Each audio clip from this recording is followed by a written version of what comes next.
Greetings. This is Paul the Poke from PaulthePoke.com. Today's topic: Iranian resources targeted in Damascus. We are November 20, 2019. Scripture references out of Isaiah 17, verse 1. The oracle concerning Damascus: Behold, Damascus is about to be removed from being a city and will become a fallen ruin.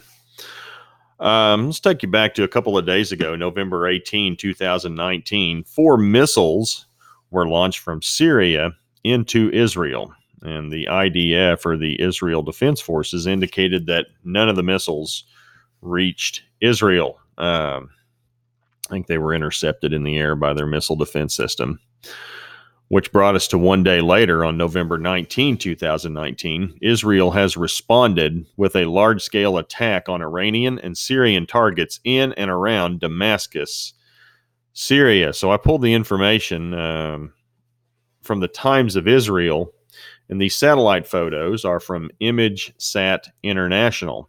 This story is kind of interesting. It was slow to develop. Some of this came out late last night, but there was not a lot of detail. And a day later, we've got some pictures and some other stuff that's pretty interesting. Iranian targets at the Damascus International Airport.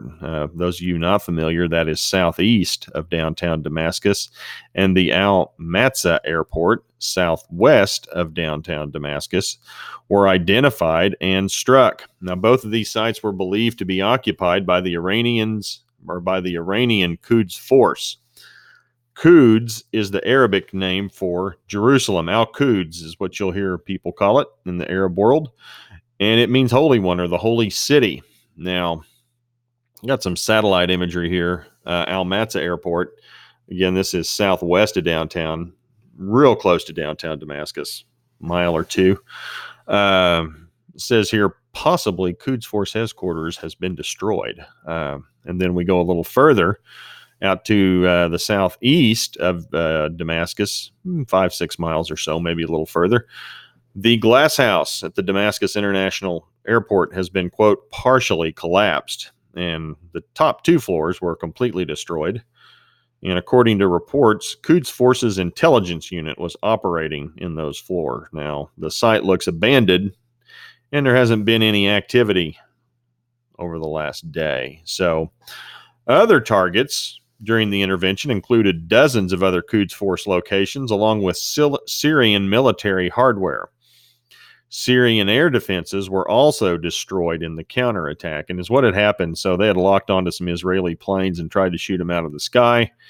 Israel, in turn, locked onto their air defense systems and were destroyed. Now, this is from a British-monitored group, the Syrian Observatory for Human Rights, and they've indicated that Quds Force arms depots in the Damascus suburbs of Kiswa and Qudsaya were obliterated. And I think Kiswa is south. I'm not sure where Qudsaya is. I also think that one is straight south of Damascus as well. So there's a pretty good swath of stuff that happened from southeast to south central to southwest of Damascus that got hit pretty good with all of these responses. And Naftali Bennett, he is the Israeli defense minister, and he had the following quote, "Our message to the leaders of Iran is simple. You are not immune anymore. Wherever you send your octopus arms, we will hack them off." So they're not playing around in Israel. And Prime Minister Benjamin Netanyahu also had some comments. "I've made clear that any who attack us, we will attack them. That's what we do tonight toward military targets of the Iranian Quds Force and Syrian military targets." And again, that's Prime Minister Benjamin Netanyahu. Now, if you want to dig a little deeper and get some more details and satellite imagery, you can go to timesofisrael.com. Photos show alleged Quds Force headquarters destroyed. There's more photos, more satellite images, more detail on the story and the attack. You get a little bit of the backstory as well. So if you want to dig a little deeper, you can go there.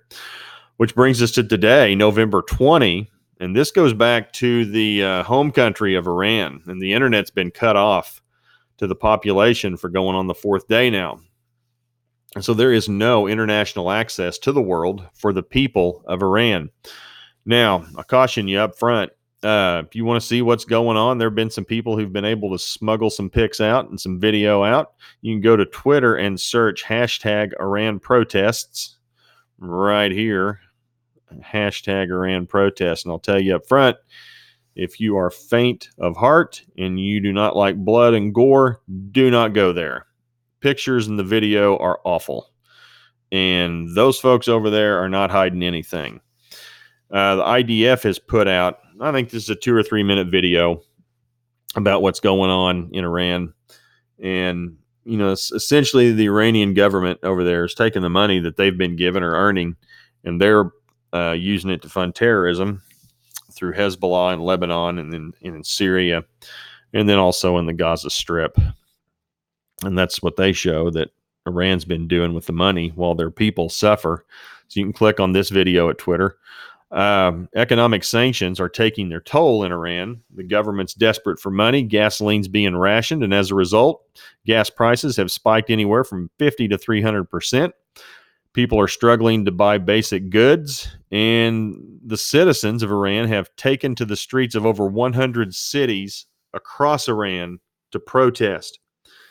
Now, the government, for their part, has responded with live ammunition fire on the citizens. Over 1,000 people have been arrested. At least 106 have been killed, along with hundreds of other injuries. Some estimates are doubled, with over 200 dead. And numbers are difficult to assess due to a lack of communication inside the country. Journalists are not allowed entry into Iran at this time. And Amnesty International has provided some information and an article. You can click on this link, read some details. Here's a tweet. Information gathered by us reveals a harrowing pattern of unlawful killings by Iranian security forces. The Iranian authorities must end this brutal and deadly crackdown immediately and show respect for human life. And again, that's leads to this article. Iran, more than 100 protesters believed to be killed, etc. Top officials, green light to crush protesters. And again, if you're faint of heart, you don't like blood and gore, don't check these things out, because it's very real what they're showing. And if you want a nice overview, this is from DW News out of Germany. It's about a 3-minute story summarizing the current happenings of the last 5 days in Iran. And internet is effectively shut down. Get a clear picture of what's happening. Again, Iran protests, not for the faint of heart, if you want to check out that hashtag. And this is about a 3-minute video, and it shows video from across the country of different things that are happening. This isn't a little one-off in one city where somebody, you know, a group of 40 or 50 are throwing a fit. I mean, there are thousands of people, and it's hardcore stuff, and the government is responding by turning fire on these people with live ammo. Tear gas is the mild stuff. So, you know, and then we got Iran's supreme leader, Ayatollah Ali Khamenei, made the following observation, and he thinks these protests are not from the citizens. And I quote, "Friends and enemies should know we have pushed the enemy back in the military, political, and security war arena. This work of these days has been security work, not from the people." So he thinks it's outsiders, or they want to project that it's from outsiders. And again, that's the supreme leader, Ayatollah Ali Khamenei. And, you know, in closing, 2,600 years ago, the prophet Ezekiel stated Russia, Iran, and Turkey would invade Israel for economic reasons. They want to steal their natural resources. And here's Ezekiel 38, 12, and 13, to seize, spoil, carry off plunder. To turn your hand against these waste places that are now inhabited. People were gathered from the nations who have acquired livestock, goods, who dwell at the center of the earth. And I'll paraphrase down here. Have you come to see spoil? Have you assembled your host to carry off plunder, to carry away silver and gold, to take away livestock and goods, to seize great spoil? And they got tons of oil and natural gas that they're getting ready to distribute in and around